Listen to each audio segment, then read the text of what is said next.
Hi, this is Eva for Once Upon a Timeline. Welcome to Midnight Mandela. So how you guys doing this week?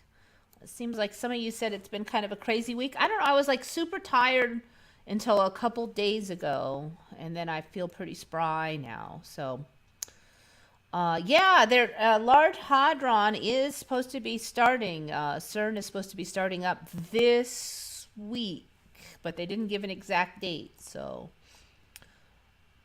and I'm click on Austin's when well, maybe I should click on it. Okay, so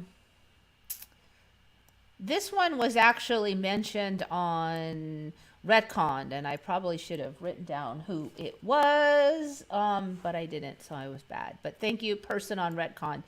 Scientists prepare CERN collider restart in hunt for dark matter. Center will fire up the 20 source blah blah blah.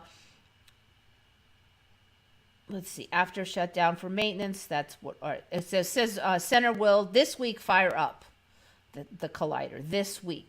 Okay, so this article was written on April 20th, which was like today / yesterday. So this week there's not that much left. There's Thursday and Friday, and isn't that the kind of the end of the week? So any day now. Restarting the collider is a complex procedure. Researchers at CERN have champagne on hand if it all goes well. Potential pitfalls include the discovery of an obstruction, the shrinking of material due to a nearly 300-degree temperature swing, and difficulties with thousands of magnets. Blah, blah, blah, blah. We are going to increase the number of collisions drastically, and therefore the probability of new discoveries also, says Stierenberg, who added that the collider was due to operate until another shutdown from 2025 to 2027. So the plan then is to go harder than a couple years ago when they shut it down. Let's see, I might be able to get back to who gave me this info. Reddit. Here. This way I can go back and link the nice person who told me about this. I think. Oh, you know what? Maybe I didn't get it from Redcon then, because it's not going back to a Redcon link. It's going back to a general link. So I might have just found it on the general boards, and that might be why I didn't write down who told me. I think I just ran into that today. All right, there's me looking up the collider. One of the things weird about that article was that it kind of acted like it was only on until 2013. So I was checking the histories to make sure it was on a few years ago, but it was. It was just that article was really strange. All right, so I don't know. It seems to me like it's been a little funky lately anyway.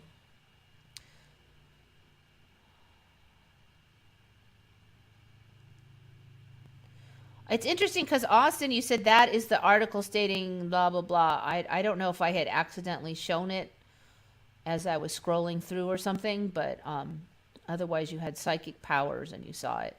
Oh, that's that Reuters? That's the article. Oh, okay. Okay. I haven't even clicked on your article. Maybe that's the same one. Let me just see. Okay. Yes. I actually already had it up. Okay. Okay. Yes. I saw that this morning, actually. So that's interesting. Okay. That's why it's confused me. I already had your article up and you had the exact article up. CERN on one side and solar flare on the other side. We are in between like a sandwich. Well, we'll see what's going to happen. All right, so I got the heads up from our friend nicknamed Taro in Japan, and she had noticed that the Mt Rushmore is looking a little funky, and actually I don't have many images of it. Let me go to Rushmore. Mount Rushmore. So I did some hunting on Rushmore.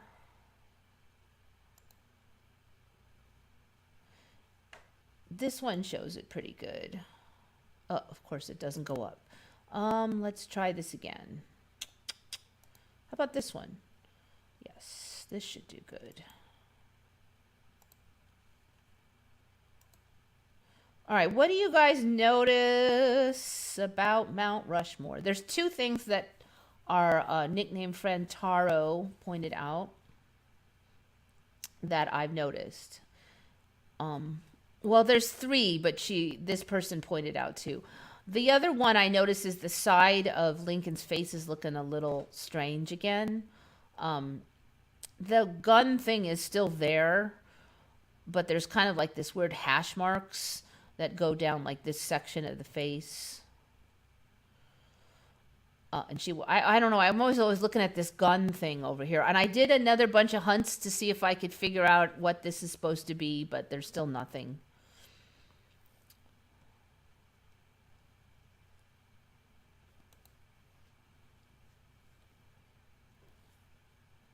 We can't see the Lincoln face. Let's see. Oops. There. That should help. Whoops. That was not part of the plan.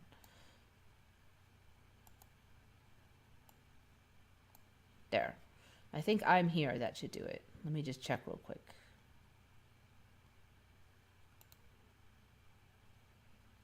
It's not going to show you. All right. So do you notice anything? Now, one of them is kind of what we kind of have been seeing this whole time. And that is, I feel like there's like a shoulder showing up now here. Washington's shoulder. So I think what Taro wrote was coming off the back.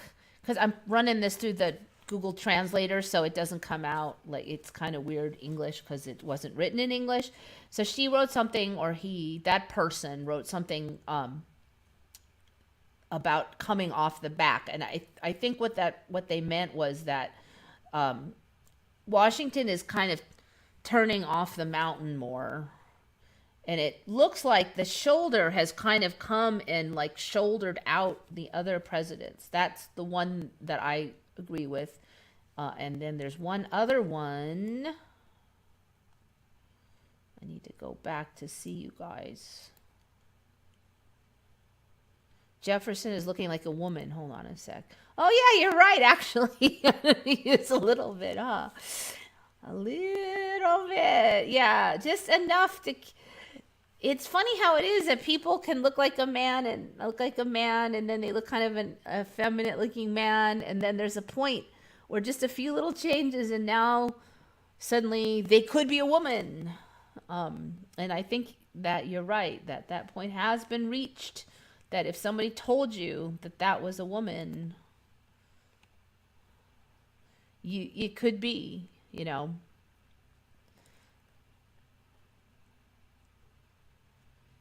God, this has changed 3 times for you. Well, more than that for me. Abscess on the neck of Washington. Used to be just the heads. Now Washington has a coat. Yeah, that's been developing for a while. Lincoln, his head on the side is jacked up. Yep. All right, so what Taro was saying was, and I agree, it looks like there's a bigger space here. Lincoln is kind of being segregated off by himself. This space has gotten bigger than I remember, and that was the other one that Taro mentioned.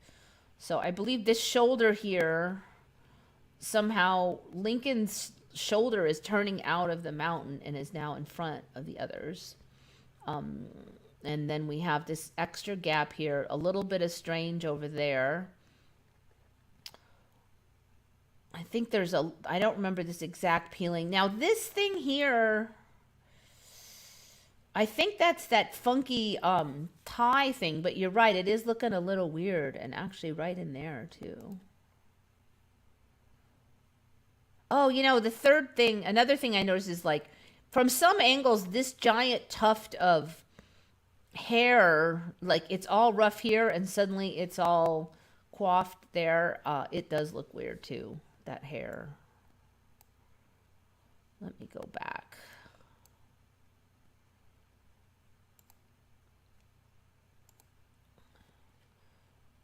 So from some angles, there's like this giant tuft. No, suddenly I can't find anything. Look at that. Every last one looks exactly. Oh, there's one other thing too. I almost forgot that you can't see in that photo, but see, that hair looks weird. All right, let's try this top view. I always feel like, you know, you can tell when stuff's getting shifty because suddenly you can't find a lot of images you saw before.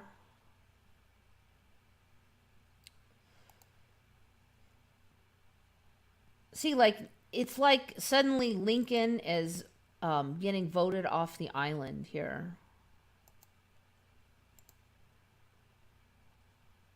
See how Lincoln's like way over there? And then these guys are all, they're like the Three Stooges and the boss or something. And now this shoulder is coming out and these guys are, yeah, it's just off. I don't know what's going on. And you'd see there's like this shadow now on Lincoln's face. Another thing that's changed is there's this structure now down below and a big pile of chips down here. I don't remember the chips being that extensive. Let's see, does this show it? So now,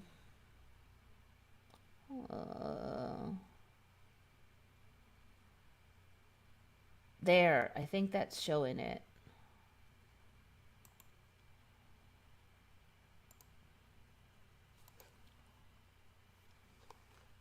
All right, so I've pulled up images of this before. I don't remember all this stuff. And now, right before the you get to the, so there's the statues, and then there's all this infrastructure now. And so I saw that some of the photos had like looked like a wall, and they were peeking over the wall. Well, all of this stuff now, I just remember this being like kind of like a dirt area and stuff last time I looked, but now there's like all of this. And there's like this structure, then this structure, all of this you go through just to get there. And there's a huge pile of shale pile, basically, of stuff that they, I don't know if it's called shale, what would you call it? The rubble pile from the creation of the statue is all down here. I actually don't remember it being that extensive, but I don't remember all this at all. And I was looking in the history, and it's pretty old. It's not something that they just put together in the last few years or anything.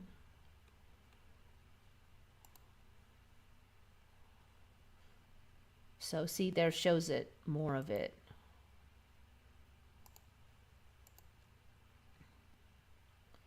And I believe here is the statues, and then you're looking back on the infrastructure. So all of this, I don't remember all of this being here. It was just really rough before. It was just kind of like dirt. And so I was kind of shocked, basically. There's a whole thing going on.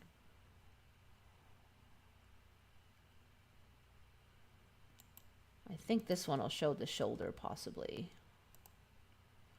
Okay, see, you can see this shoulder is coming away now in front. So I guess that's why they had to reshuffle. So yeah, Lincoln's out. Shoulder has popped out. So this tuft of hair. Lincoln has been kicked to the corner.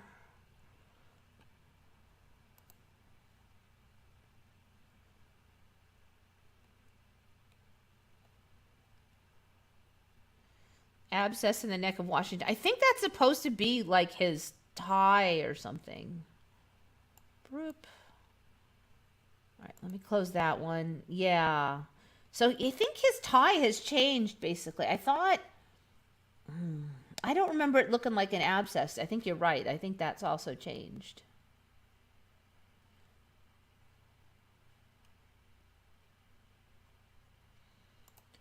So yeah, something's a little fishy.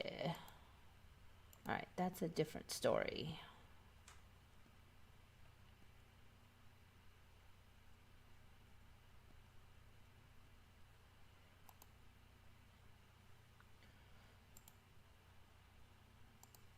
The one thing I am finding, at least, is a lot of nice,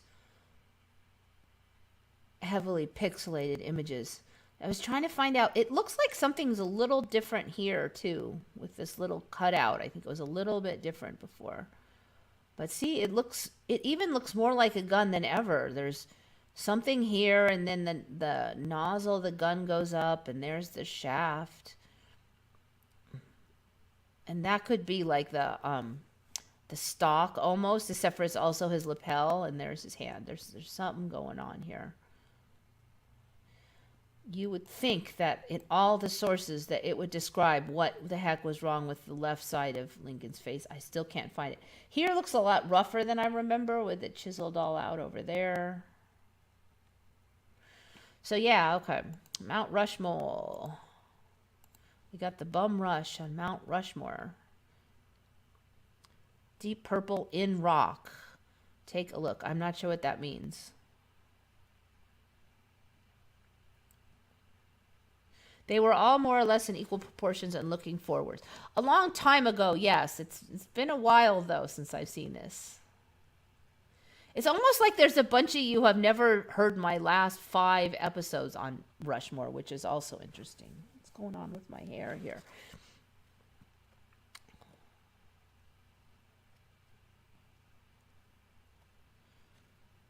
Looks like the cover of the Beatles' Revolver album. Let me just see what that looks like.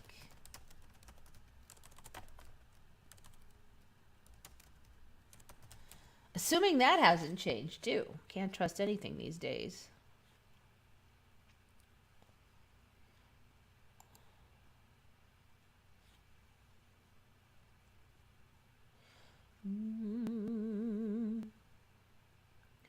Okay, I don't know if that's the album you were thinking of.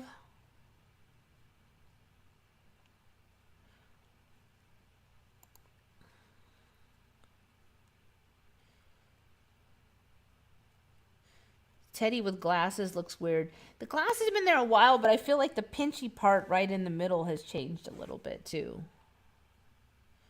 This guy with glasses is now frowning. Let's see. I don't know. You guys must be all different timelines, because I have covered a lot of the stuff you're saying. I've covered it before. As being new, but not as new. Right there, I feel like it's a little bit different, but yeah, he is a little pinchier faced. The expressions do change subtly across the shifts, for sure. Was there in 1979? Completely different. Yes, it was completely different. I totally agree with you. But so many things were different back then. All right, so I'm going to push on, because now I'm on Chief Crazy Horse. All right, this is not... I've covered Chief Crazy Horse before, and it was a little crazy last time, but not this crazy. I don't know what's going on with Chief Crazy Horse. I don't remember this eyebrows thing. Like, that doesn't look like anything I've seen before. Now he's got this weird eyelid thing going like this. Like, your eyelid ends at the end of your eye, right? It doesn't go like way out here, but it does if you're Chief Crazy Horse. I don't know what's going on with the irises, but that's not natural looking at all. It's the effect. I don't know what effect. What happened with this eyelid? Okay. And then he did have this big weird punched in face nose last I looked. The last time I covered this. Now, the first time I saw Chief Crazy Horse, he just looked like kind of reasonably normal, kind of good looking Native American person. And then the last time I covered it, he got this punched face thing. But now he's got the crazy eyebrows. I don't know what's going on. I don't remember this either.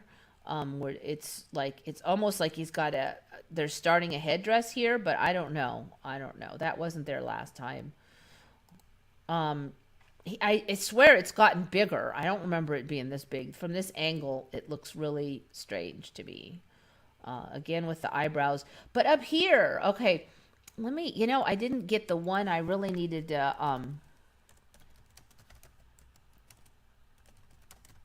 cover, which I didn't grab. Sculpture. I thought I had this image, but let me pull it up again. Knock on wood, it shouldn't be too hard to find. Okay, it was like this one. Oh, but it won't load. This one maybe? Okay. Oh, low resolution though. Oh, let me try one more. Not any better. All right, I'm just going to go with this one. Okay, so this is the one I remember. But here's the thing, okay? This is supposed to be the plan that, and behind is the execution. So the plan was that there'd be like this head, and there's this arm sticking out and a finger, and then the horse, and then like, so they were like starting on it, okay? But look at the hair, okay? So you have this beautiful flowing hair, and it used to be that clearly that's what they were going to do. But now if you look back here, the whole top of his head is gone. You can't have this hair because right about here, it's just chopped off. Even the top half of his head is gone. He's not going to get any flowing hair. What is their plan now for this hair? He's missing the top of his head and all of his hair. So before there was like a bunch of rock there, but now it's impossible because it's gone. Were they going to pour cement for the hair or what? I also am a little suspicious that this horse has changed. And the design here, the plan here, has a bunch of weird choppy smeary stuff on the bottom half here, and that didn't used to be the case. This used to be like they had more plan. This was mapped out nicer before. So I don't know. So that's him now, and now there's this. So you can see there. Where are you going to put the top of the head and the hair here? It's not. It can't be done. I also don't actually recall ever seeing this thing on top of the head. I don't know if this has got some kind of corona kind of motif going on here or what. I don't know if that's all a coincidence, but see, I don't remember that stuff up there, frankly. And I don't remember like it running out of rock up here. Where are they going to put this hair? There's no space for it. The endless eyelashes. His nose almost looks like it's got a shroud with a second nose coming out. I'm not even going to say what that kind of sounds like. So what the heck? It looks like some like weird anime character. This actually reminds me of Emperor Palpatine from Star Wars with the eyes all weirdly. I mean, if you are making a monument to a famous Native American, I don't think you would do this. Certainly not on purpose. And the original one was way better than this. Okay, so then I'm like, well, what did Crazy Horse look like in this timeline? And I've pulled up images of him before, but all of them look different. And then I was reading in the histories, and they're saying, well, there may not be any real images of Crazy Horse.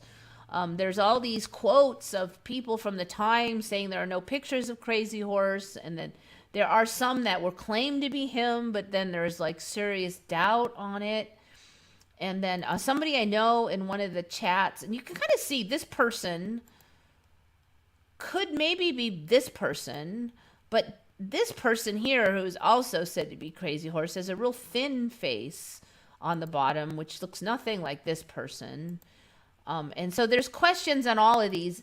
And so now they're kind of saying, well, there may not be any pictures of Crazy Horse. And people of the time said no photos were taken of him.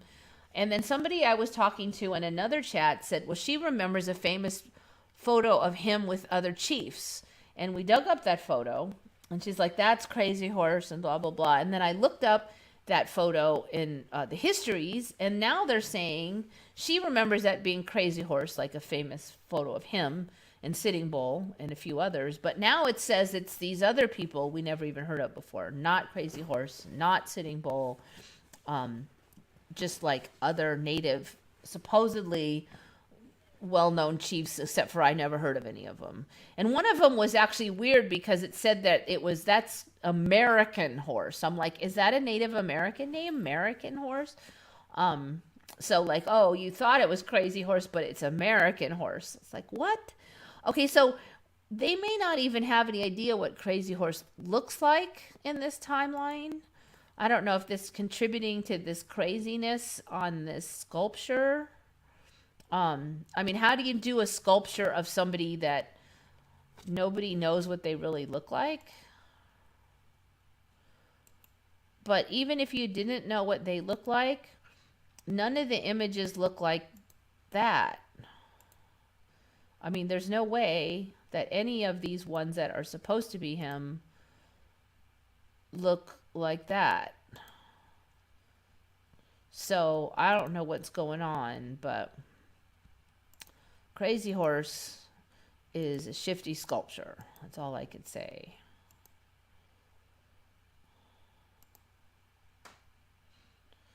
So last time I said it was crazy looking, but it didn't have these eyebrows, and it wasn't that sunken in.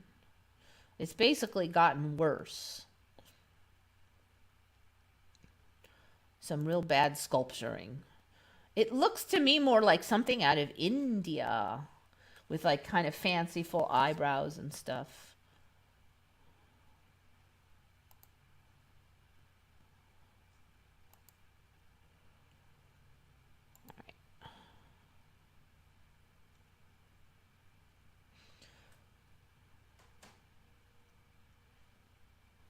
Aquatic being on a seahorse? Yeah, maybe. The crown chakra is activating. I don't know. Does it make your eyebrows go? None of the images that are supposedly Chief Crazy Horse have crazy caterpillar eyebrows either. They're going to pour some cement in there. Is it that what they're doing? Okay, I don't know. But see, it used to be that there was rock up there and they were going to carve it. I wonder if they'll pour a bunch and then Crazy Horse will be like suddenly way more complete and then it can solidify into natural stone later. I know that sounds totally insane, but nothing feels right. The sun is bright white. Yup. Looks like an old fat Bill Murray. I don't even know. I mean, I want to say that person doesn't even look human.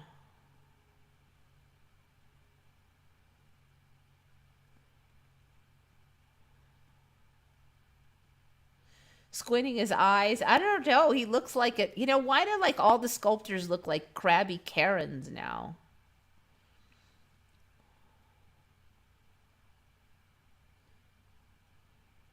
Okay, so then Super Saiyan Crazy Horse. Yes, yes, yes. I mean, really.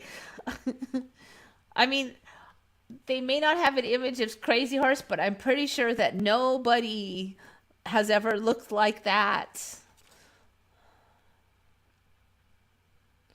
His nose is kind of Jewish. Yeah, it doesn't look native to me.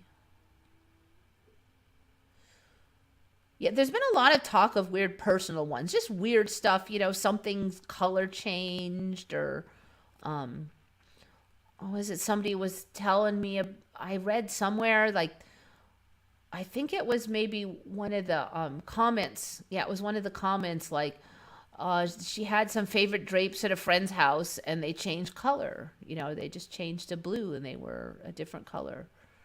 And they've always been that color, of course, in this timeline. Okay, so then the question comes up, well, we got to look at the Statue of Liberty, right?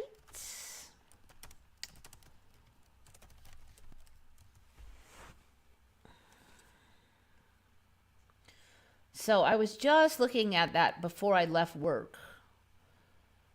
And I feel like it has done some stuff since the last time we looked. See if this is going to load. But I didn't really have time to dig up images because I dug up images on the computer at work, but they're not here. So I have to start over again now. All right. Okay, so I feel like something's here is weird. Like this wrinkle is not right. For starters. Look at all the people up in there. I wonder, you know, I've never seen an image with that many people. I wonder if they didn't used to let the people up in there, but now they do. And then there's some dots here too. Is that people up there? Up in this little corner? I also don't remember this. It looks like some kind of plaque has shown up here. This wrinkles were... This is the other thing. This big bundle here, I feel like has changed. But then the weirdest one is the eyes. And I'm going to have to find... I think I covered this a little bit, but it looks really strange to me now, the eyes. More so than last time. There's something going on with the eyes. So it's tempting to just think that it's like it's bad quality resolution, but the more I look, the more I can't see any. The eyes are like washed out.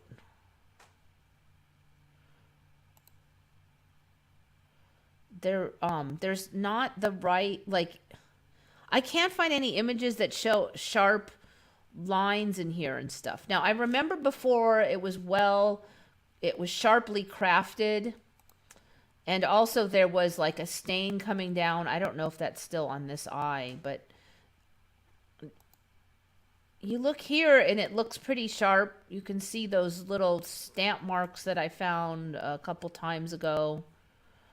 But then in the eyes, you can't see any detail, and I am not able to find it on any of the images. Like they're like the eyes are blanked out. It's kind of creepy.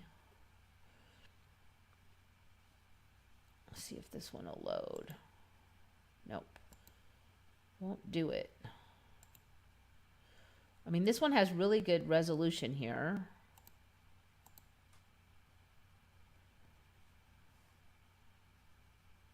Looks pretty sharp here, looks pretty sharp here. But then look at the eyes. The eyes are gone. It's like they're blanked out. Now before, there had been this like a really strong stain coming off of this eye that was coming off and down the cheek in all the images. And you don't see that here. It's not on that side. Look at the eyes. They're like gone. You can't see anything on the eyes. It's a creepy, blanked out, like blind look where the eyes are just... I don't know if that's symbolic, but it is disturbing to me because I don't remember it being like that. I remember that.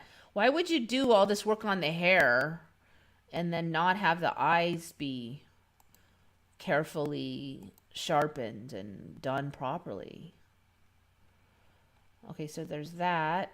The eyes. I also feel like the statue got smaller. I thought it was like 200 feet before. Feet to the top of the flame, but no more. It's like 150 or something now. No, not save image. Why did I click that? Like my computer isn't tired enough already. Let's try again. Oh, you could do it. Open a new tab. It looks like the pedestal is getting like bigger and bigger. This looks taller. Now it's got texture on it too. Look at all that texture that's on. That used to be smooth in there. And now you can see all the brickwork. Also don't remember these little dots here. So this actually looks a tiny bit smaller, but then this is really beefed up. So this just used to be like a few stories here. This star fort that is now a star fort that was originally just a star pedestal. And then before that wasn't even a star anything. And then, anyway, that's a long story. So this is like bulking out, this star fort thing that's under there. And it looks like the statue is getting like smaller and smaller in comparison. See, it just looks stinky. I think that we've lost some feet on the statue and gained it on the star fort. So look at the people in the front here now. This star fort is a lot. There's a person right here. This star fort is now, so that person's like 6 feet. So that's gonna be like 1, 2, 3, 4, 5. It's got to be at least 30 feet high here, and it was only about half that originally. And then to keep it in proportion, I think these have also gotten more bulked out. But since this is so huge, this is not quite as tall looking in comparison. Yeah, so something's going on with that. Terminator eye. Yeah, it's just like, it's creepy. Brickwork is new. Let's see what you got here. Who is the woman behind the statue? So yeah, it was like smooth poured before. See, look, again, the eyes, they're gone. They're just washed out. All the detail is out. If you see anything else in the histories, let me know. I didn't have time to dig into this too much because I just was looking at it before the show. Bubbles is in. Bit of Venom's in. Shari. I didn't even say hi to everybody, so hello. Eliza, POW. Colorado Skywatch, Mandanimal. You know, you can kind of tell when I spaced out because I'll name off everybody, and it's kind of my way of getting my brain to go. But when I'm hit the ground running, I'm like, let's talk about the show, and then I don't say hi to everybody. So my apologies. That's why I always love that thing where you name off everybody, because it gives you a chance to kind of work your way into it. I'm not seeing anywhere where she has that giant stain on her eye anymore, too. Let's see if this one has it. Nope, it's not on there. And look at those eyes. That is just not right. All right, so then I was looking at the back view. Back view. So Statue of Liberty is like blind now almost. Let me see. Now, interestingly, I had a little trouble finding a full, like the whole thing. This one is really low resolution.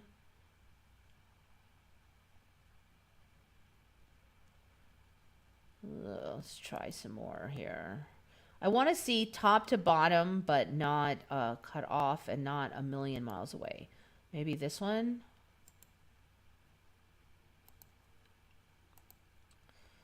I feel like we've got more bumbly stuff in here.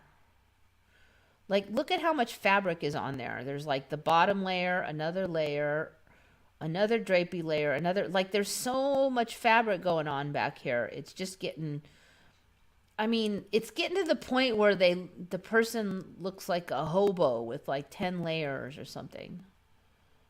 Just, it's a little strange. There's like too many layers of bumble back there now. It was kind of getting like that before, but now it like really jumps out at you. And I'm having trouble finding the images that really show it, of course. Wait, that one before was possible. Is that the right one? French Statue of Liberty back. I think that's actually a different image of a different statue.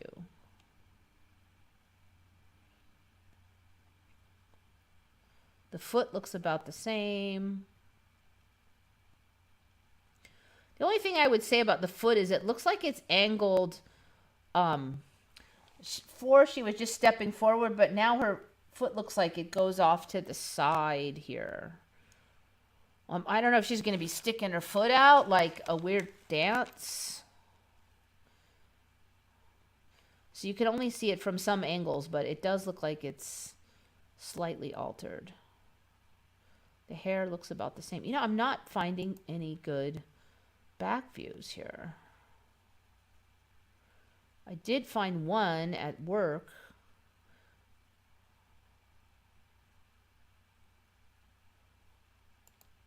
All right, let's try rear view.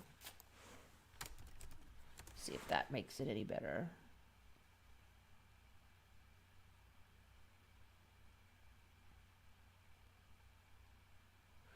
Not helping. That's not the one, but let's see what that one looks like. Nope.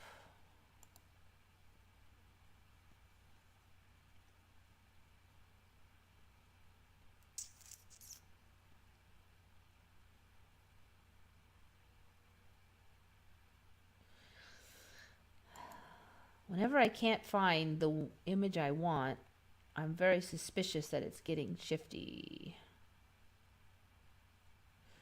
There. Okay, that's about as good as we're going to get.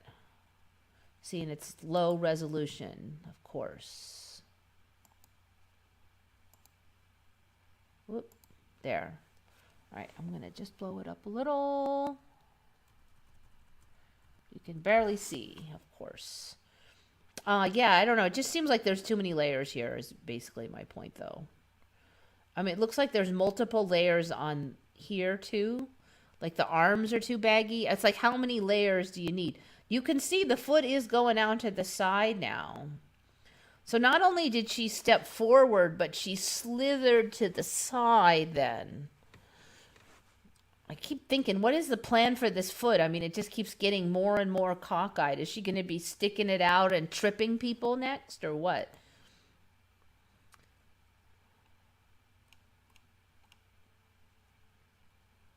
Bed sheets. Looks like 6 toes. Okay, wait, let's check. Let's see. Statue of Liberty. Feet.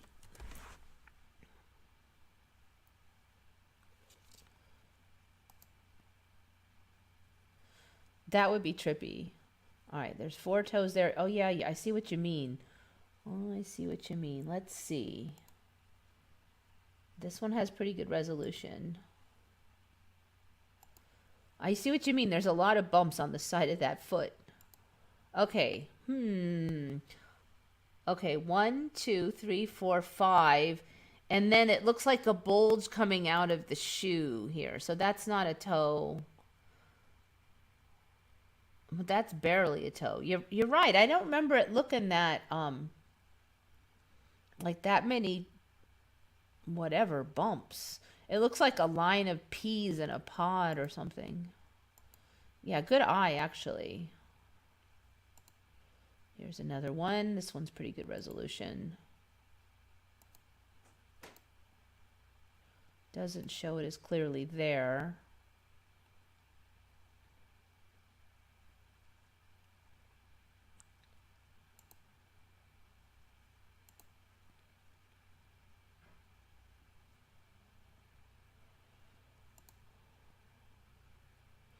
All right, so, that's weird. I don't remember there being like a dwarf baby toe in there. This is new. There, I think that used to be hidden under the fabrics before. Look at that. What's up with that? That is like a mutant toe. I believe that this was all under fabrics before, but now there's like this super creepy pinky toe. You know, these toes like suck too. These toes were well formed before. Now they look like really crappy plaster job that like a 3rd grader did. That is not the toes from before. So the quality of these toes have, and the eyes have dropped. All right, now this shows a top view so we can see clearly how many toes there are, theoretically. See now, low resolution. All right, we got 1, 2, 3, 4, 5. Okay, I think there's still just 5 toes.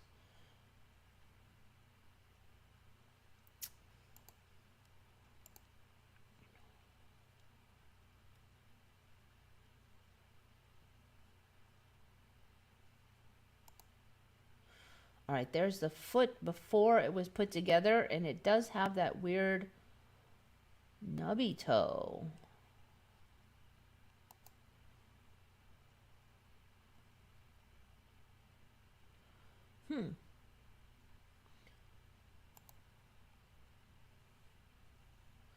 Yeah, there's like a mutant toe added. Somebody's sitting in front of it on that one.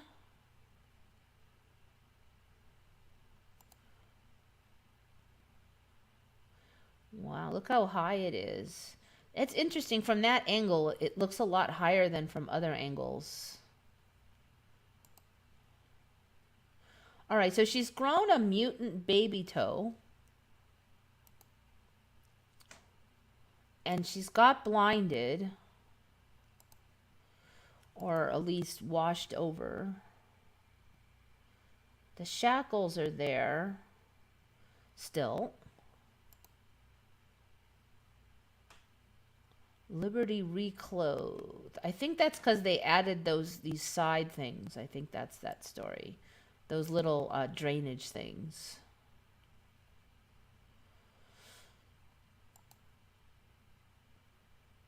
Okay, anyway, that's pretty much all I got to say on that one. Popsicle toes. I don't know if she's got a baby.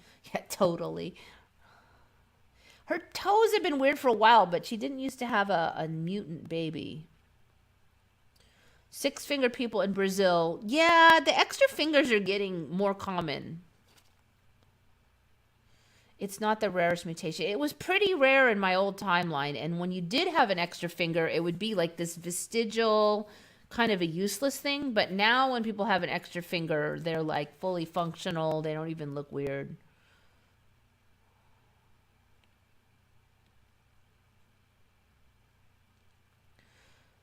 I think I found a new Emmy. It's a town called Herculaneum. It's a second Pompeii. Herculaneum. Strangely sounds familiar, but I don't remember there being a second Pompeii. I wouldn't be surprised if we get another one, though, because it's like doubles at least of everything anymore. Herculaneum. It was an ancient town. Modern day commune Ercolani, Campania, Italy. Like the nearby city of Pompeii, Herculaneum is famous as one of the few ancient cities to be preserved more or less intact as the ash blanketed the town. Also protected it against looting in the elements. Although less well known today than Pompeii, it was the first and for a long time the only buried Vesuvian city to be found. So they found it first before Pompeii. While Pompeii was only revealed from 1748 and identified in 1763. Unlike Pompeii, the mainly pyroclastic material that covered Herculaneum carbonized and preserved more wood in objects such as roofs, beds, and doors.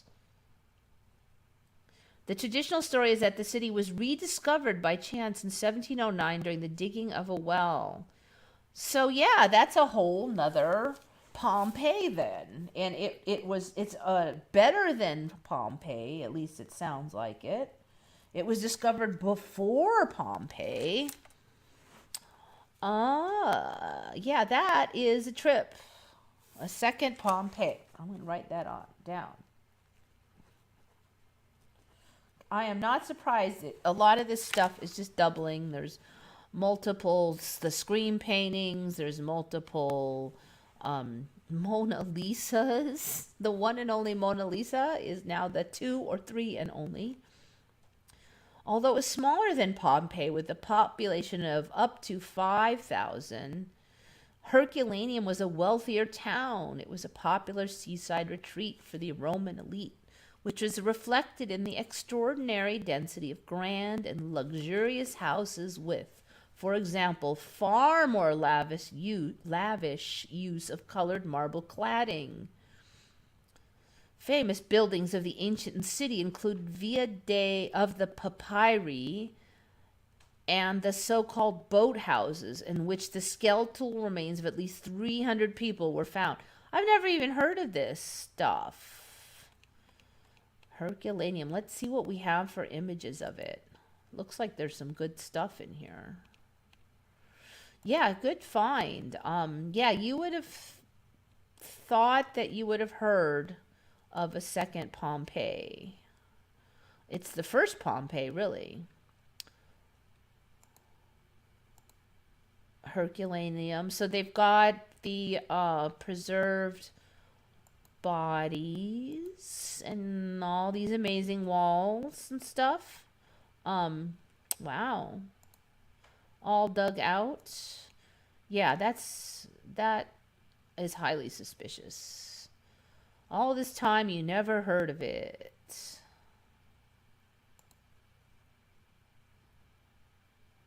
Check that out. It's cool. Beautiful. Look at that. Herculaneum. Okay, yes, I agree with you. Good find. Dark Wolf's Den. You know what? I think he had. I just talked to him earlier on another chat, and he had stayed up like all ridiculous hours, and he didn't. I don't think he. I think he just like skipped the night. He had to pick up a shift at work or something, and so he's probably deeply sleeping by now.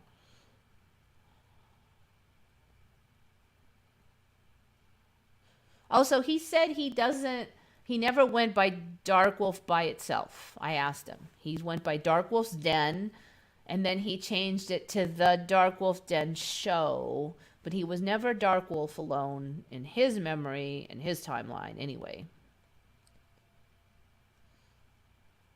Pompeii used to be on an island. No wonder they couldn't discover it earlier. I am not sure on that. I have no recollection of Pompeii being on an island. Um,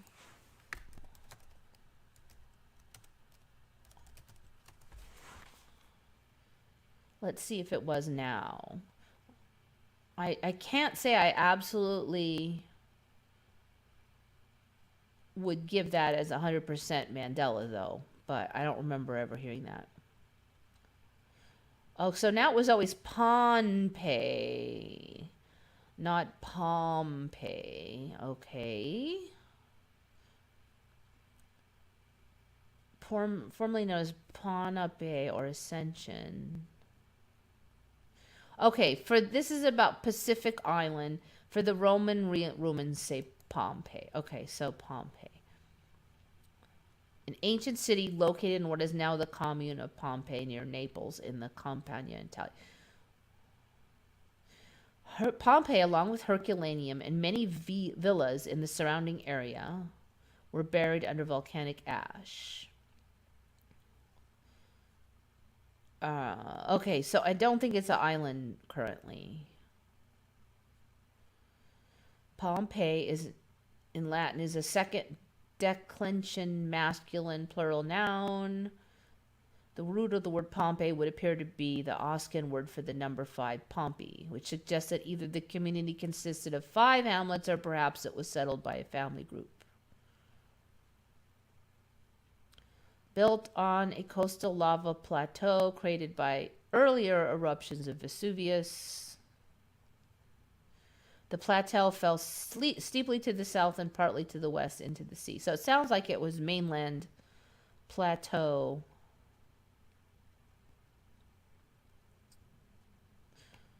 All right, so not an island in the current timeline.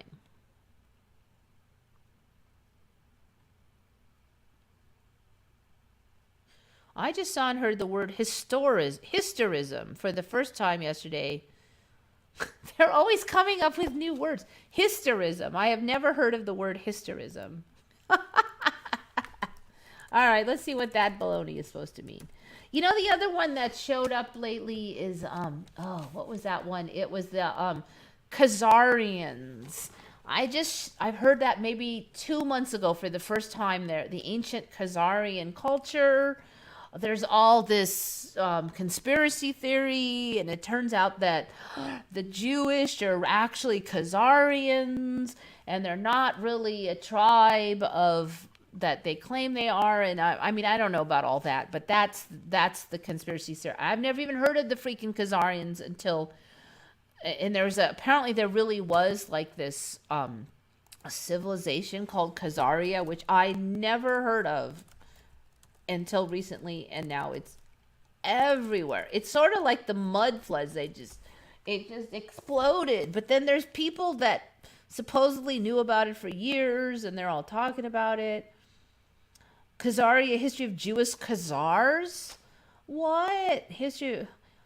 I don't. Okay, let's see what the wiki is. The official story. Khazar, redirect here. The Khazars were a semi-nomadic Turkic people that in the late 16th century AD established a major commercial empire covering the southeastern section of modern European Russia, southern Ukraine, Crimea, and Kazakhstan. Okay, so Kazakhstan is massive. I've said before, I think Ukraine's a lot bigger than it was. So I don't know, this Khazaria thing's come out of the woodwork for me, basically.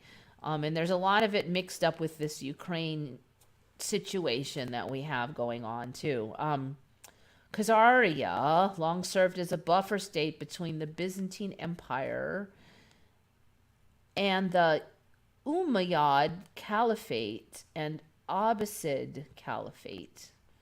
After serving as the Byzantine Empire's proxy against the Sasanian Empire, the alliance was dropped around 900. Byzantium began to encourage the Alans to attack Khazaria and to weaken its hold on Crimea and the Caucasus, and sought to obtain an entente with the rising Rus power to the north. Which is, okay, well, anyway, I feel like I'm just, I don't know, saying stuff that all sounds insane. So, but that's the official history, this Khazarian thing. So, okay, now, you just reminded me of like words that have shown up out of nowhere. And that would be one of them, Khazarians. And these people, I've never heard of it. Historism, Italian storicismo, is a philosophical and historiographical theory found in the 19th century Germany, influential 19th to 20th century Europe. In those times, there was not a single natural, humanistic, or philosophical science that would not reflect in one way or another the historical type of thought. It pronounces the historicity of humanity and its binding to tradition. I still don't know what the heck it is. Historiography rejects historical teleology and bases its explanations of historical phenomena on sympathy and understanding for the events, acting persons, and historical periods. The historist approach takes to its extreme limits the common observation that human institutions are subject to perpetual change. I still don't feel like I know what in the heck that is. Historism is not to be confused with historicism. Wait, is that what you were talking about? Historicism? Did I screw this one up? And I agree on Ukraine and Kazakhstan being bigger. Yep. If Hitler had blonde hair, then I'm the real Pope. General Sorrow, have you seen what the crazy statue behind you, Mr. Pope, is in the Vatican? Because you might have a good title there. I think these are hidden history that are revealing slowly. I don't know, but like, see, a lot of the story of Khazaria is about Kazakhstan, and Kazakhstan was just tiny. So I think that the history is altering with the geology. Khazarian, never heard of it. Yeah, well, you probably will soon. Khazarians like Tartaria just jumped into my reality. Yes. I only heard about Jesus' thorn crown they had there, nothing about the sarcophagus. What, they got the sarcophagus now? You guys are making my brain explode. I can't keep up with this stuff. All right, let me just see. I think you said historism, or is it historicism? Is an approach to explaining the existence of phenomena, especially social and cultural practices, by studying their history. That is, by studying the process by which they came about. The term widely used in philosophy, anthropology, and sociology. You explain phenomena by their history. Well, I don't know. Does that need a special word called historicism? Historicism is often used to help contextualize theories and narratives, and is a useful tool to help understand how social and cultural phenomena came to be. Okay, I don't know. It just seems like a fancy word. Did they just make this up recently or what? History of the term. Historicism is and how it is practiced have developed different and divergent meanings. Started in 1668. Okay, I quit. I quit. My brain is full. Didn't you know Hitler had rainbow hair? Yeah, and you just couldn't tell because of all those black and white photos, see?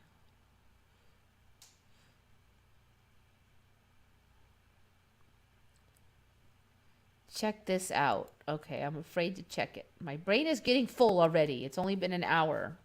Archaeologists open mysterious sarcophagus discovered under Notre Dame Cathedral. Oh, it was under Notre Dame. That's that weird lead thing, isn't it? Oh, yes, I did see that earlier today, but I didn't put it together that it was under Notre Dame Cathedral. Soon open a mysterious sarcophagus hidden beneath the floor of Paris's Notre Dame Cathedral. Okay. So I saw this thing and I'm just like, oh, they found a sarcophagus somewhere. I didn't realize it was under Notre Dame. And it's all lead, if I remember correctly. I haven't read this year yet, but it said that when I saw it earlier. In good condition despite some holes. Well, they should know what's in it if it's got full of holes.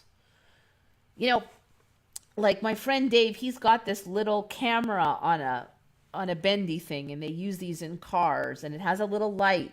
So basically, if there's a hole, you can thread that in there, and it'll take an image, and they'll thread it back out to this little viewfinder thing. So, like if you want to see what's wrong with your engine, you can stick that in there and go through pipes and see if there's a hole in your pipe. And if you want to see where the bees are hiding in your wall, you can poke it through a hole in the wall and see where all the bees are hiding. So there's no effing way that they didn't poke a camera in there and look around to see what they were dealing with. I mean, if they didn't, then they're crazy, because why would you even open it without even knowing what's in there and if you could damage things? It's probably an important character, perhaps appearing in the register of the burials of the diocese. It is thought the coffin was made for a senior church official in 1300s. Why in the heck would it be lead, though? That's just creepy. Oh, they did use an endoscopic camera. Okay. All right. And archaeologists used an endoscopic camera to peer inside the casket. The camera detected cloth remains and organic matters such as hair. All right, so they already know that there's like somebody in there with hair. It's still weird that it's lead, though. I'm not even reading that is, but I saw that earlier, so I'm assuming that it hasn't changed since earlier today. They found it in 2009, never heard of it. Yeah, I have never heard of it. I agree with you. I have not heard of it until earlier today. Pandora's box. That's funny because somebody else was making that joke in the chat earlier today. That is creepy. You guys are creeping me out today. I made a joke because in Japan they had that demon break out of the rock like a few months ago. I'm like, okay, well, whatever's in the lead box can go fight the demon from Japan.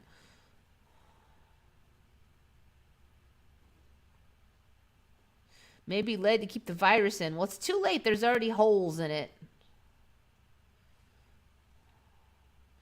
Lead so Superman can't find him. Uh-oh.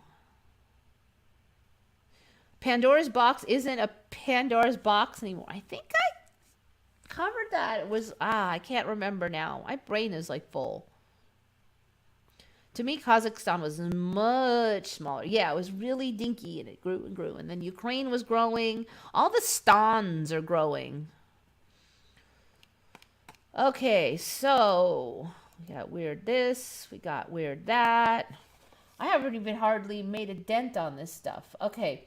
Why don't we get to the Malaysian Katydid, because I don't want to forget the Malaysian Katydid. Dun, dun, dun. This thing showed up. I don't even remember where I ran into it. This is a giant Katydid. See if I can put it on full here. It's not really helping. And it makes that noise, which is, I think, really loud, so I apologize. I'm going to shrink it down. So basically, it makes those Katydid noises, and it makes it right here with this clacker voice on the top. And it's really loud. So we'll just, there it goes. I'm just going to repeat that same one. So you can see that this like opens and shuts. Up, show, open, close, close, close, open, close. And it's huge. So yes, they have monstrous Katydid cricket things now. And it's got this weird organ device here that it clacks. Apparently they're not too dangerous because I've seen a lot of images of people holding them letting them walk, and this guy just grabbing its feet. And they're just massive. So that's the giant Malaysian Katydid. Latin name Arachnocris corporalis. Arachnocris. So it sounds like a spider name. So just had to have that in there. I think I ran into that on like the Twitter general feed or something.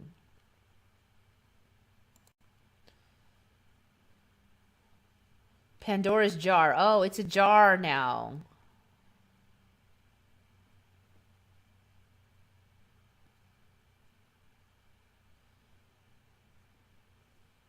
Burn it with fire. Well, it's not as bad as all the creepy spiders that are showing.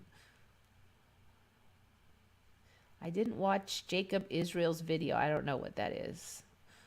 Okay, so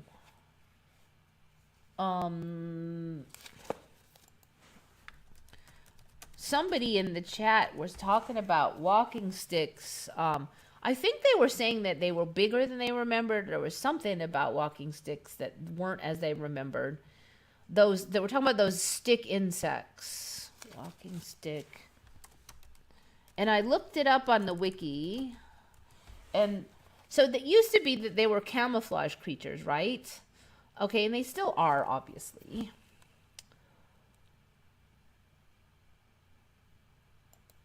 Let me see if I can find where I found that. But they're now saying that some of them can shoot blood through like their leg joints. I'm like, why would they have to do that if they have this hiding thing down pat? But some of them can shoot blood. So that bug, that like beetle that shoots blood now is just not even special because lots of things can shoot blood. And some of them can barf, projectile barf, like extra nasty barf, and that's another strategy they have. And unfortunately, I don't even remember where I found that. And some of them, let's see, what was the other? Oh, and some of them can shoot acid. These are all different walking sticks. So,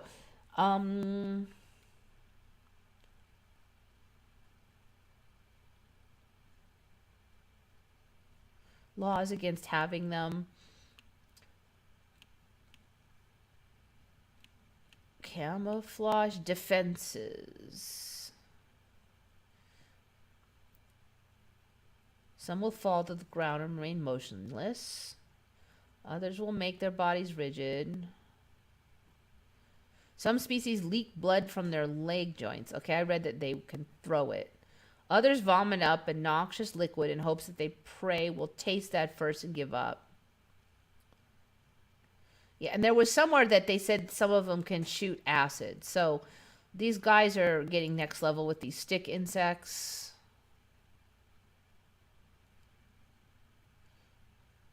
Yeah, they've gotten really big. There's a million kinds of them. All right. Let's talk about Uno. Have you guys ever played that card game called Uno? Because when I was a kid, for whatever reason, my social group played Uno. And somebody on Retcon is like, that. Wait a minute. I haven't played it in a long time, but I played it a lot.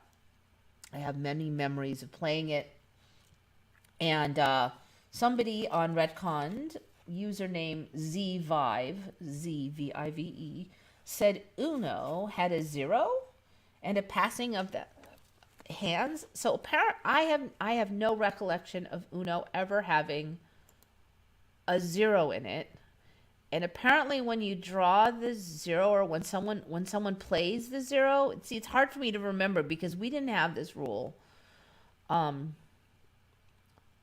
These are the old cards that I remember. The new cards look a little different, but this is the historical cards. And there's the zero. What the hell is this? Oh, that's the direction reverse. Okay. I actually don't remember it looking like that. All right. I do remember a direction reverse, though. I don't remember it looking like that. So the zero, apparently, if someone plays it, or if they call it, then everybody has to pass their hands, like, to the side. I think it's to the left.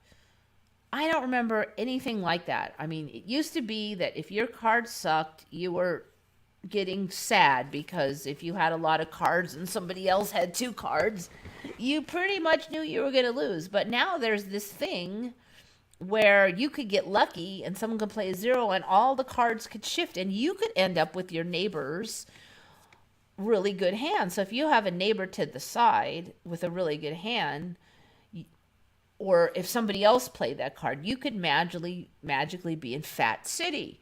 Or you could have really low cards and thinking you're about to win, and somebody could play that hand and whoop. That was never in Uno. I'm sorry. I absolutely do not agree that that was ever in Uno. Ever.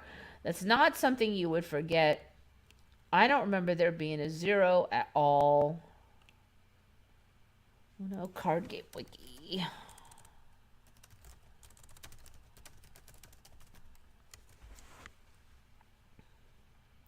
So you could. There was for a long time now. There is one other thing I remembered from the 80s, that we would play Uno and played Uno and we played Uno. And then one time somebody read the instructions, okay? And they discovered that there was a rule in Uno that we didn't know about.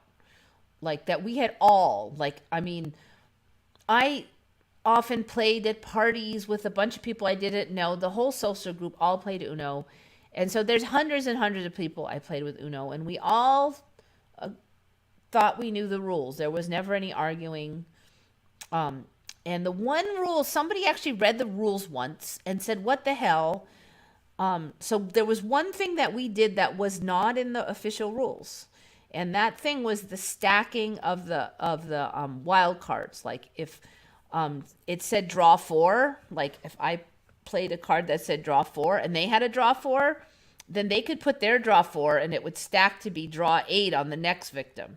And if the next victim had a draw 4, then it could stack to draw 12. We would stack the draws. And that wasn't ever in the official rules. When somebody read it, we're all like, what the hell? How can hundreds and hundreds and hundreds of us all have never heard of that rule if it's always been a rule? Which we thought was strange. And I thought back on that many times since I learned of the Mandela and wondered if that was an early Mandela. I mean, what are the chances that nobody would read the rules for years and years and then read that? And we were all shocked. Of course, we did decide to just keep it the same because it would have been so hard to try to retrain hundreds and hundreds of people. But I noticed in here that they did have at the bottom suggested alternatives, and the suggested alternatives included R stacking, which was never a suggested alternative. So I don't know. I don't even know where it is in here, but that's the last time I looked. It was house rules. The following house rules are suggested in the Uno rulebook to alter the game.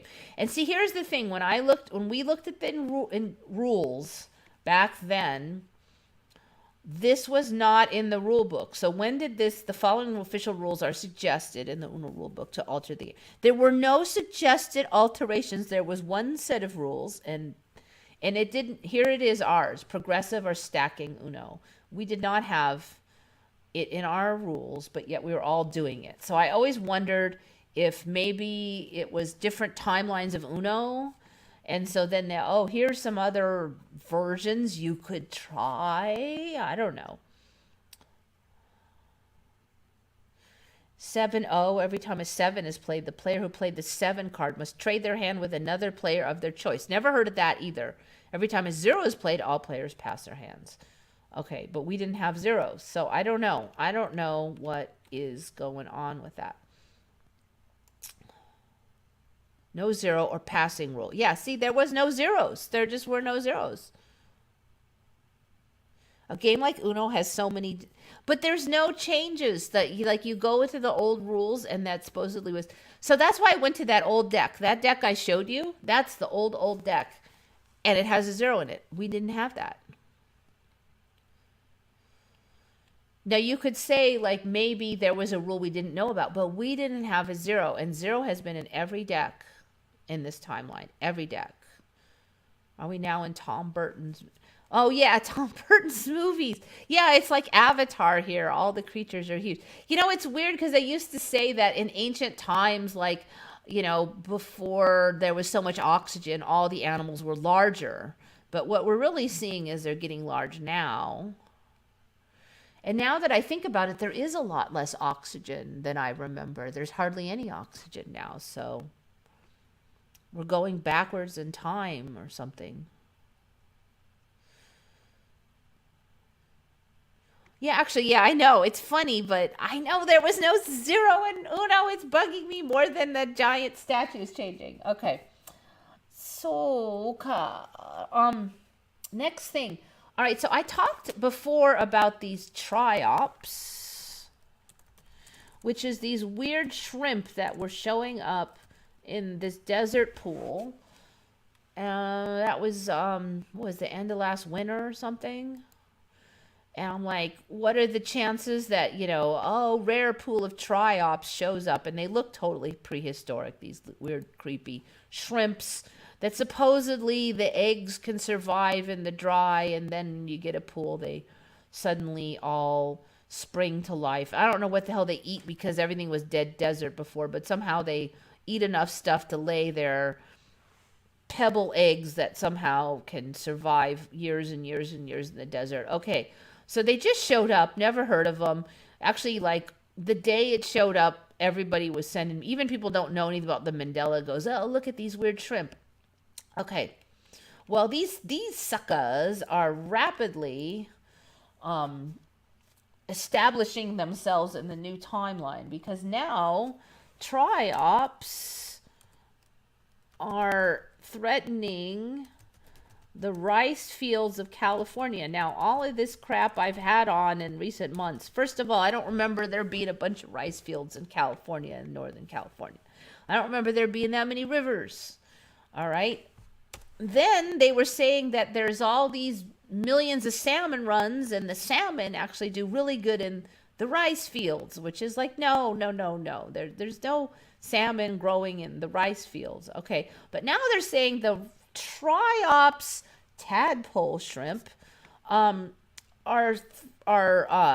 in some ways threatening the rice fields that didn't used to exist in Northern California. So the triops that didn't exist are threatening the rice fields that didn't exist. I saw that like 2 days ago or something. I'm like, so these super rare tadpole shrimp that nobody ever heard of that just showed up a few months ago now are common creatures that grow in the previously non-existent rice fields.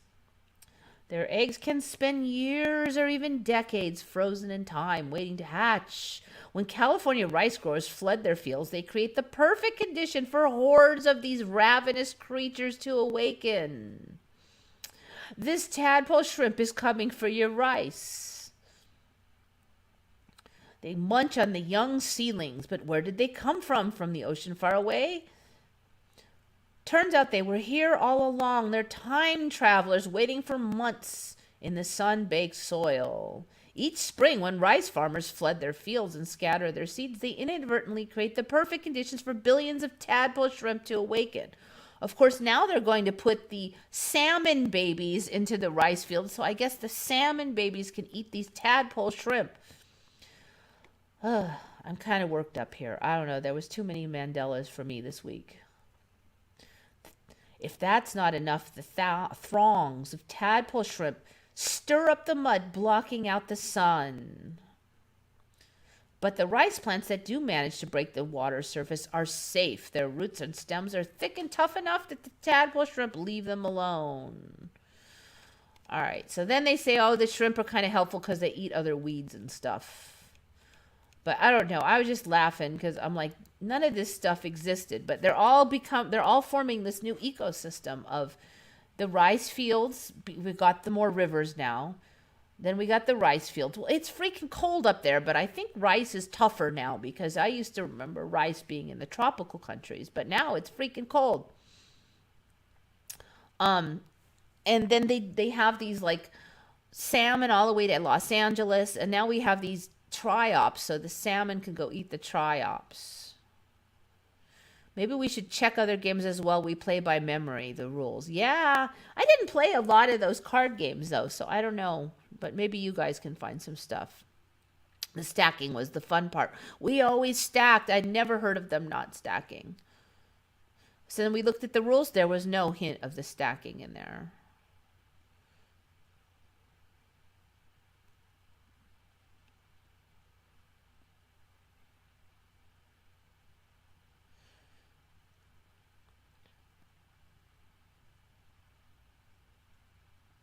Rice fields in California.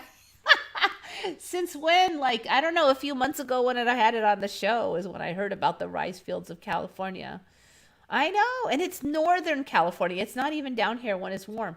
Somebody was on here just a second ago going, oh yeah, the rice fields, duh.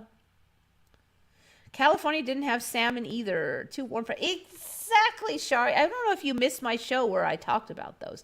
So now the native populations of salmon come all the way down to like the Los Angeles area. So it's all the way down. So they're saying they're like rare and endangered and almost extinct in the San Bernardino mountain range due to preservation or damage to the ecosystem and all that plather. Now, there were no freaking warm water salmons before.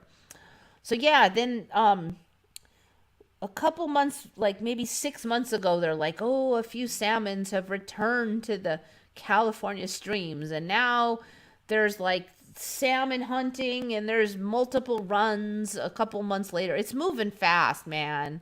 It is moving fast. Next up, Canadian pineapple farms. That would be funny.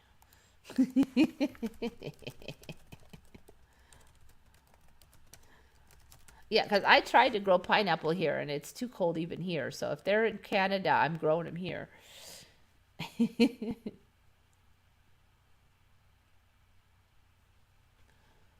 6 best pineapple farms of Maui. Not yet, but I don't even think I'd be surprised.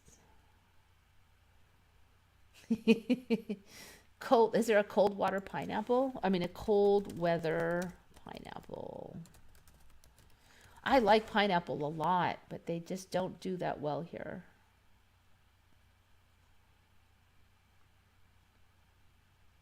The tops can be planted even in pots. Yeah, I planted the tops, they grew, but then in the winter they die. I have to bring them in the house.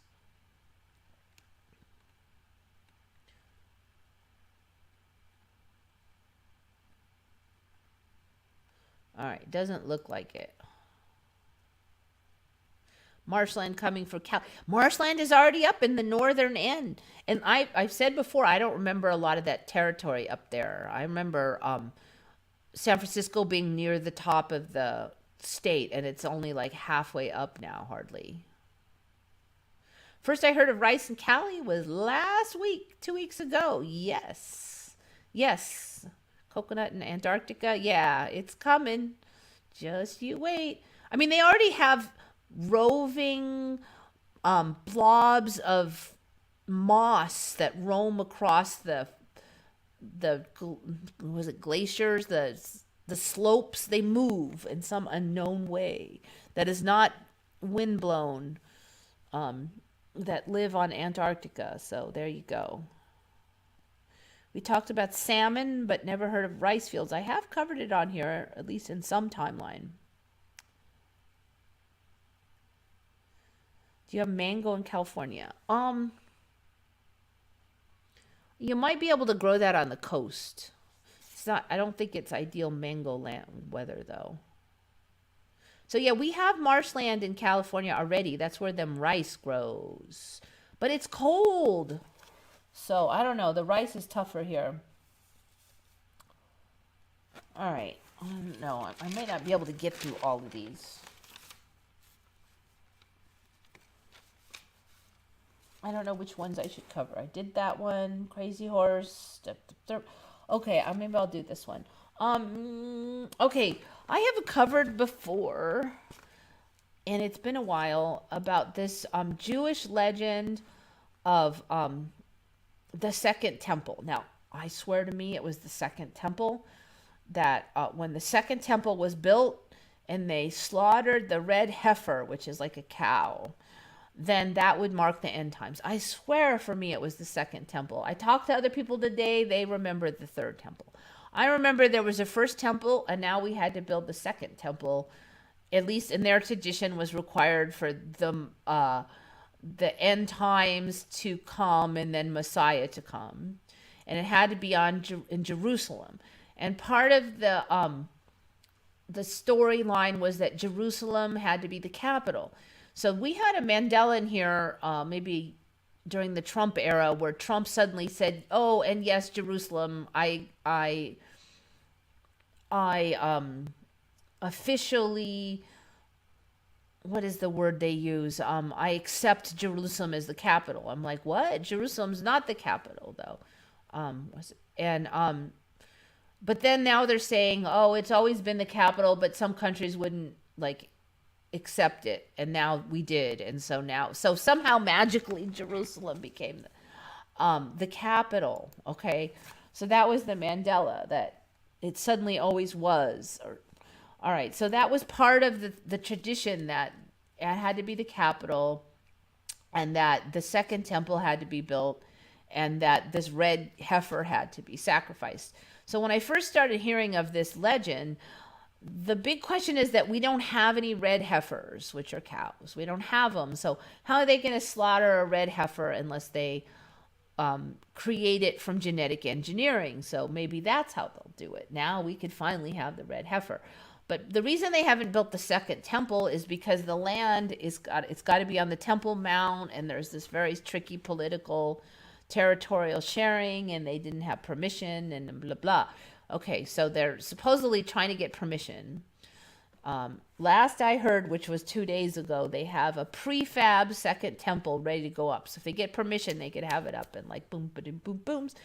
But in this timeline, it's the third temple that they got to build. There was already a second temple. The second temple, where did I write this? The second temple was destroyed by the Roman army long time ago. So there was a first temple that got destroyed, the second temple, then that got destroyed by the Roman Empire. So now we need the third temple. I swear to God it was the second temple. All right, so we're on the third temple. So last I heard, they had some red heifers that they had to check the hairs to make sure every one of them was red. Okay, so if that heifer grew up more and no weird hair colors showed up, like not any hairs or blemishes or anything, then that could be suitable for the sacrifice at the second temple. Now we're on the third temple. But now the story is that there's already been 9 red heifers, according to rabbinical tradition. Way back in ancient times, they had red heifers. We have red heifers now, and some of them look like they might be of the right color, like no stray hairs. And so this would be the 10th red heifer. So now we have red heifers, so we don't need to like genetically engineer them. And this will be the 10th one. And I've never heard that this is the 10th one. It was going to be like the first one, last I heard. Now it's the 10th one. Okay. I don't know. And now the story is that the Messiah himself will sacrifice this 10th red heifer once it comes along. So that whole story, I guess my point is that whole story has shifted a lot for me. If any of you are following the whole story. Oh, and the other part of the legend was that there would be, for me, the last time I looked, there would be fresh water at the Dead Sea. And I have covered before that weird pockets of fresh water were hiding under the salt water, because water can do that now. They can be right next to each other, but not mixed. And that fish had shown up also in some weird pockets of fresh water that showed around in shallow pools around the Dead Sea. So I'm like, okay, so now we've got fresh water. Well, the new story now is that in the end times, fish will swim forth from the Red Sea and be like all over Saudi Arabia and stuff. So the legend has grown to include like boatloads of frike and fish. And so it's like we got the legend, and then I'm like, wait, it's been fulfilled. But now the legend is here. It's jumped ahead. And so now we have to get to it again. And it's just making me crazy. These legends are like, they're like prophecies, literally. Like the legends are coming into reality and telling me what's going to happen next, maybe. The ME is the 10 waves or emanations of God. Could be. Isn't salt water heavier than sweet water? I don't know, but they were saying somehow there were pockets at the bottom last I checked. Yeah, now that you mentioned that, it doesn't really make sense. But the whole Dead Sea is salt water, but they were saying these pockets were at the bottom. Let me just double check that. That's been like a year since I looked for that. Dead Sea pockets, pools of fresh water below. Oh, I think they were saying it was coming out of like an underground seep, and that's why it was fresh down there. Oh, and this one also, Dead Sea pool turns blood red. That was a new one. Okay.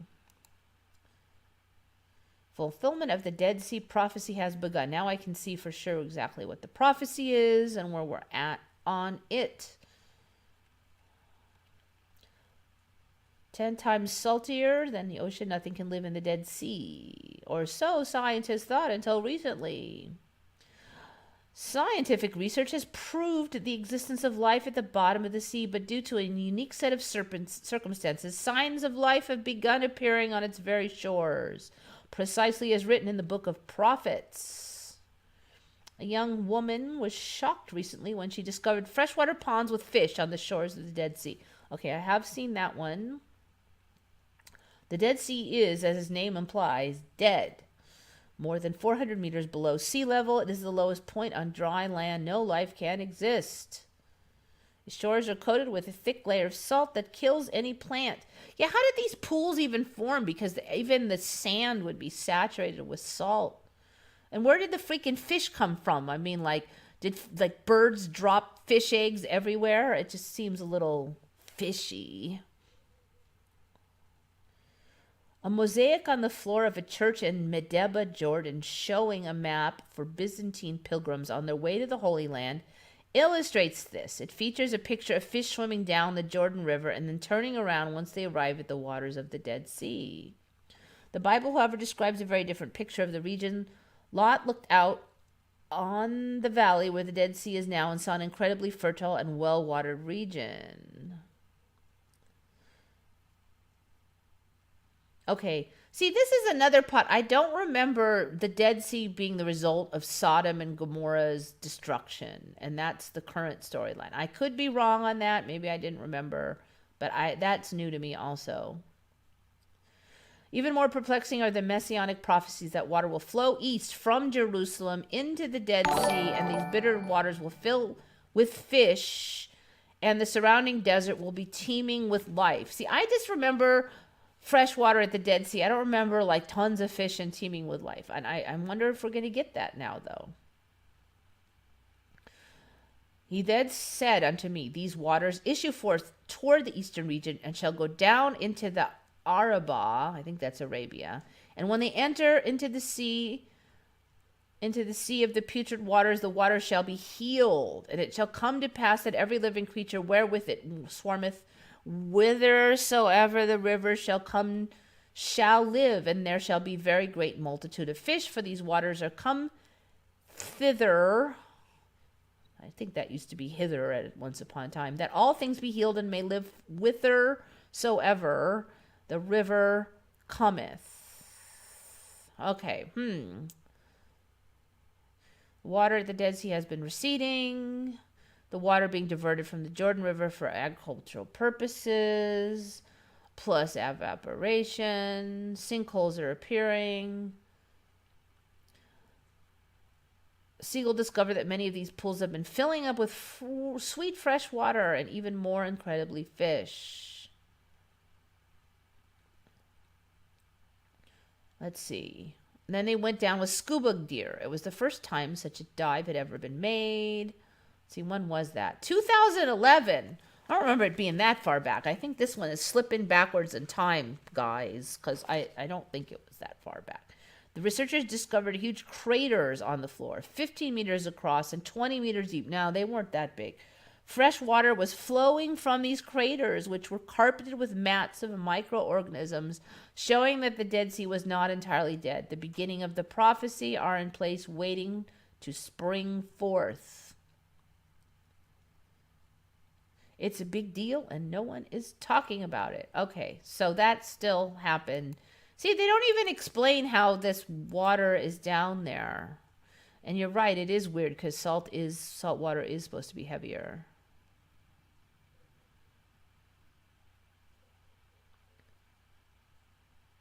I remember they were building the second temple somewhere in Brazil. All right, now I remember it had to be on that Temple Mount. Well, anyway, the second temple was destroyed in ancient times by the Romans now. I swear we were on the second temple.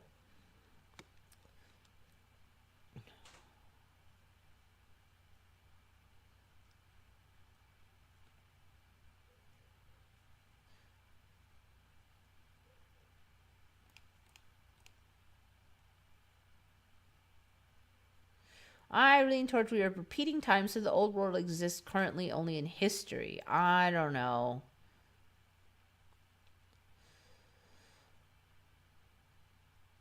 All right, so there we go. That thing is all different.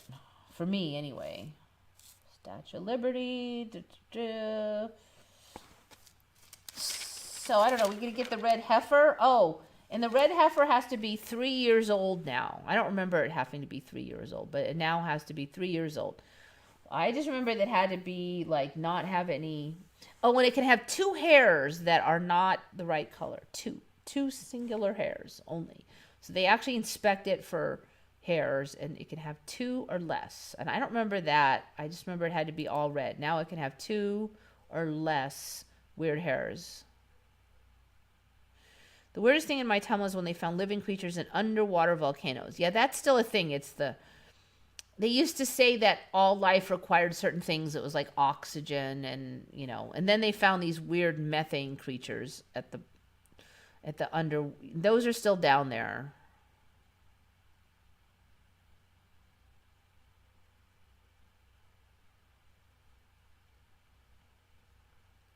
Oh, you're talking about the looking of the meanings of your names. Mine has changed from when I originally looked at it. It hasn't, it's been a while. It may have changed again, but.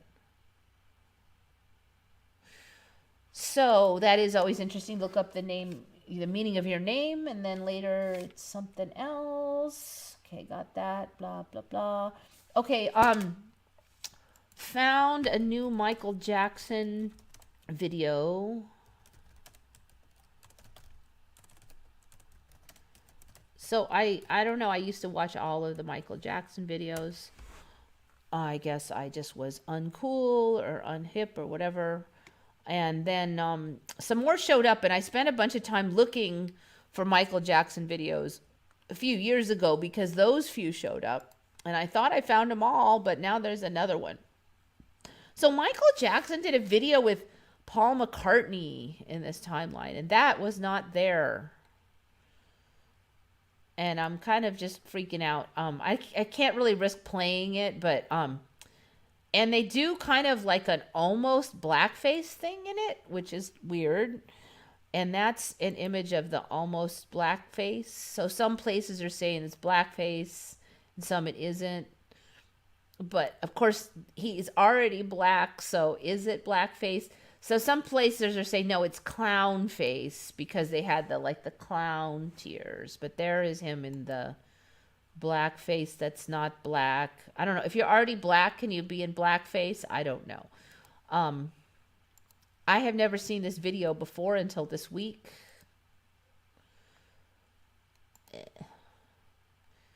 And so they're kind of like these shysters. They sell snake oil, and but then they give the money to like an orphanage later. And then the police chase them, so it's kind of this maybe Robin Hood kind of thing. But they're also do some like theater performances and stuff. So there is, there they are. And I've never seen Michael Jackson in here with any other famous people. I didn't know of any videos from Say, Say, Say. You know that song, Say, Say, Say what you want, la, la, la, la, la, la, la. That one. I don't remember him doing any videos with McCartney. The video is just weird. I don't know. Maybe it's just weird because I never saw it. But these freaking Michael Jackson videos, they keep showing up.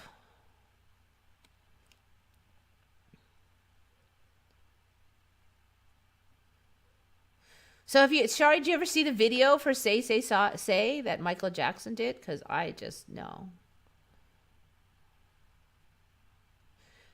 Their face was white like clowns. Oh really? So you had the video, but it was different.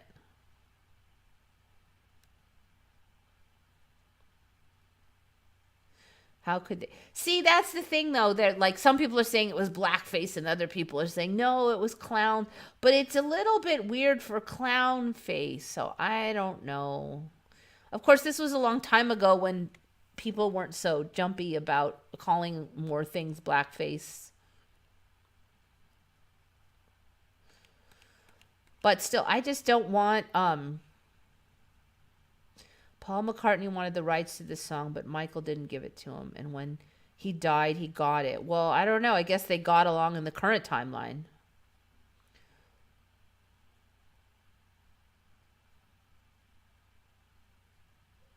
Okay, so Joe Bloor remembers it. Eliza POW does not remember it. The Logical Danger remembers it. You don't, but doesn't remember the makeup. So they were hucksters, but then they go and they like help at the orphanage. So I don't know. Okay, Shari remembers them having white clown faces. Yeah, there's no white now. They just have that weird black face thing. That would have made more sense if they had white clown faces. So maybe this is like, somebody gave me 500 SEKs. So thank you very much. Let's see if it'll say what that is. Nope. That's not helpful. I think it says up here. You know what? I never did change it to live chat, so I apologize. Now that we're halfway through. All right, so that one, okay. Tab plus strip. Blah, uno. I think I only have one left. I got 15 minutes. Uranium. Yes. One left. So this one, I'm pretty sure that something has changed with the way that our lineage, humankind lineage, is done. So I remember humans being Homo sapiens. It was kind of a joke in school, like in 5th grade, you go, you're a Homo sapiens. And then if kids didn't know what it was, I guess it sounded bad because it had the word homo in it. So the kids would go, no, I'm not a Homo sapiens. And then you'd go, laugh at them because Homo sapiens means human. It was always Homo sapiens. And I did take a number of archaeological classes when I was in college, and we were Homo sapiens. And I had to memorize the whole lineage of known human offshoots, I had to do all of that. There was like 40 of them, and it was really boring. And And we were Homo sapiens, but we're now Homo sapiens sapiens. When did I first see that? Maybe a year ago? I'm not exactly sure, but I do remember it was sort of weird. Homo sapiens sapiens. So who brought this one up? It was actually the other channel, Quantum of Conscience, that brought this up with the Homo sapiens sapiens.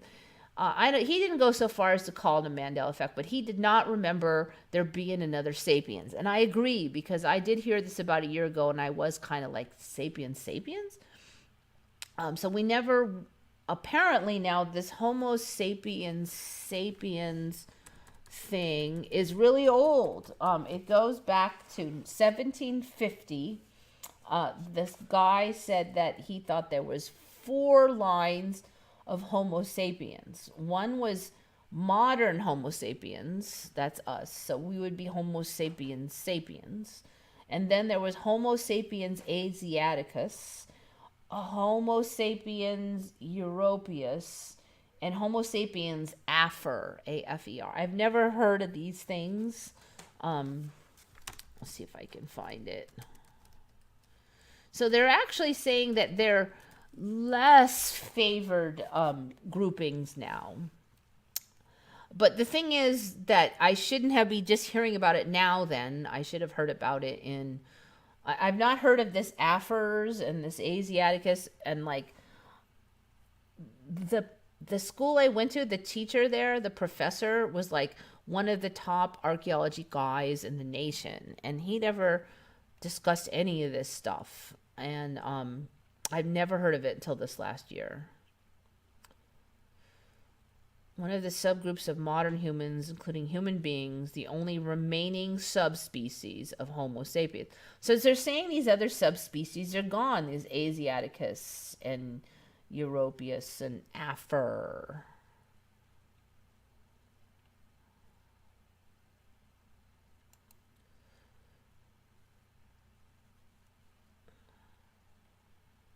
Traditionally, this subspecies was used by paleontologists and anthropologists to separate modern humans from more archaic members.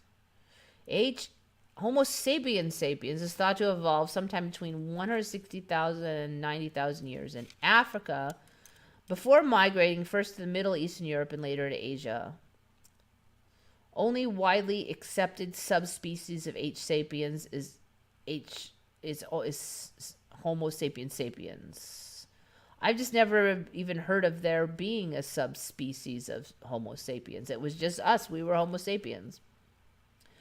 The necessity of this designation remains a matter of debate, since traditional taxonomic practice subdivides a species only when there is evidence of 2 or more distinct subgroups. So there wouldn't make any sense to call us sapiens sapiens if you don't admit that there's other subgroups like Afers and all those. So supposedly this was started by Carl Linnaeus in 1758. Other groups have been classified as subspecies of Homo sapiens, including Neanderthals, with most researchers later reclassified as H. neanderthalensis. I've never heard of that either. I don't remember there ever being any other ones in the sapiens group besides us. So I just thought that was weird. I'm wondering if we're setting up like more versions of the sapiens now, is kind of why I'm looking at that. They're saying it was back in history and falling out of popular use, but for me, it's the reverse, that it is falling into popular use. Any amount is great, Red Sun. Yes, thank you. I do appreciate it. Thank you very much. Did I say thank you? I'm sorry if I didn't say thank you, but thank you. $5. $5 is $5. I'm not going to complain about $5. Red Sun.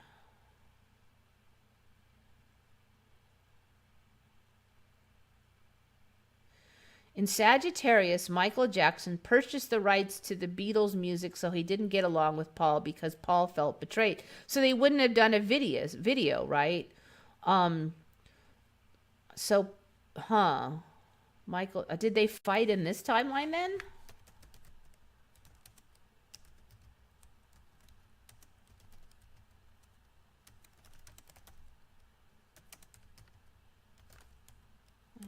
spelling it right.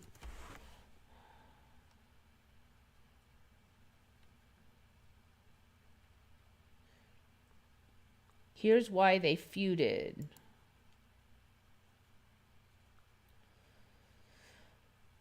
Instead of being able to get his hands on the music from ATV, McCartney was outbid for the massive catalog by none other than Michael Jackson. So that still happened, but they were friends before. And they made music together. I don't really remember even hearing about McCartney having much to do with Michael Jackson for me.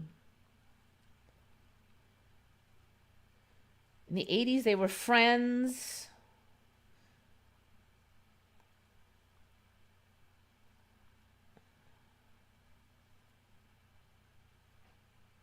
They were making some music together. McCartney was a Beatles alumni, while Jackson has served as a stint in the Primary Talent in the Five. They collaborated on songs like Say, Say, Say, The Girl Is Mine, and The Man.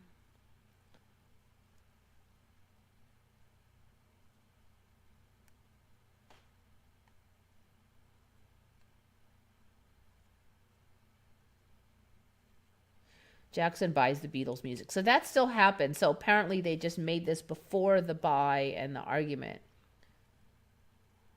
They never worked together again. Jackson was more than happy to license Beatle music while raking in tons of cash from it. It was a genius business move by Jackson.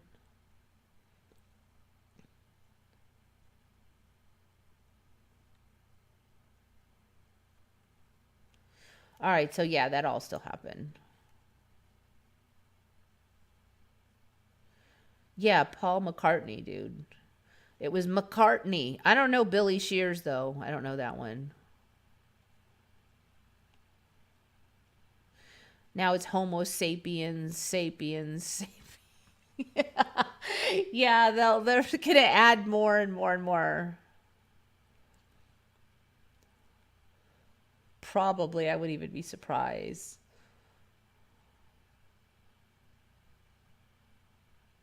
Which one of those zillions of sapiens had their heart on the left?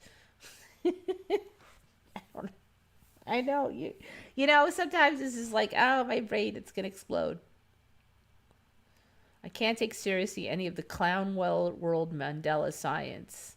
Tea time for me, yeah. The girl is mine. Did they do a video though? So here's the thing. Okay. Yeah, Paul is dead. They never made up is the point. Here's the thing for me. There's a lot of stuff I could have missed, but I would not have missed videos because I saw every video of Michael Jackson. I'd hunt for his videos. I watched his videos. I know all his videos. I watched them later. Any of the other stuff I could have been wrong on. Any squabbles about the media rights, I could be just not right on, but not the videos. And that's what gets me. It's the videos. And they keep showing up. And I found a few a couple years ago, and I'm like, holy crap, you know. And now this one, they just keep popping in.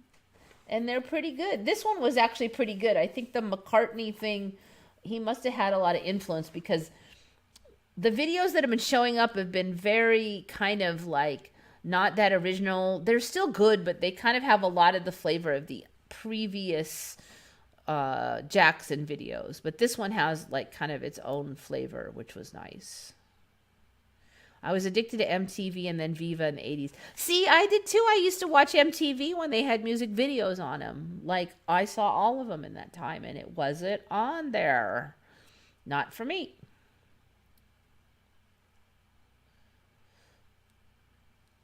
All right, anyway, so that's about it. And I'm about done. I managed to squeeze those all in. I think that's everything. Malaysian Katydids, the tadpoles, the Uno, Herculaneum, thanks to you guys. Thank you.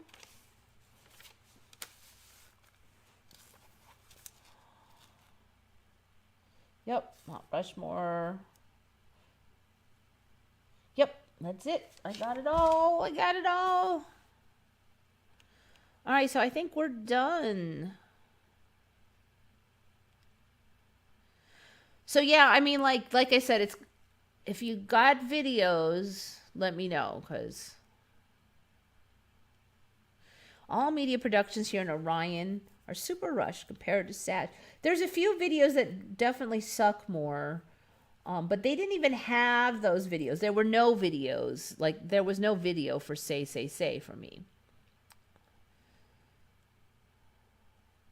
I mean, it was a hit song. They just didn't have as many. He just made a lot more videos in here, a lot. Oh, you know the drill. Think good thoughts, everyone. This is Eva signing off for Once Upon a Timeline.